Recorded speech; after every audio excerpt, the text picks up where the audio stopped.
জাতীয় নাগরিক পার্টি গণ অভ্যুত্থানের নেতৃত্ব সহকারে আজকে গাজীপুরে উপস্থিত হয়েছে।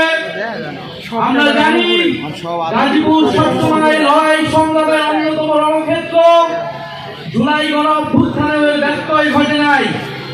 এই গাজীপুরে গণ অভ্যুত্থানের সময় আমার ভাইয়েরা বোনেরা, আমার শ্রমিক ভাইয়েরা যেই প্রতিরোধ গড়ে তুলেছিল, এদিকে গাজীপুর, এদিকে নারায়ণগঞ্জ, ঢাকাকে আমরা সুরক্ষিত পেয়েছিলাম শুধুমাত্র এই গাজীপুরবাসী এবং নারায়ণগঞ্জবাসীর অভূতপূর্ব লড়াই করার জন্য, সাহসিকতার জন্য। প্রিয় সংগ্রামী গাজীপুরবাসী, গাজীপুরের এই লড়াই আজকের নয়, মহান মুক্তিযুদ্ধ থেকে এর আগের বিভিন্ন আন্দোলনে, বিগত 15 বছরের ফ্যাসিবাদ বিরোধী লড়াইয়ে আমাদের গাজীপুরের সাহসী সন্তানেরা লড়াই করেছে সবসময়। গাজীপুরকে আমরা সবসময়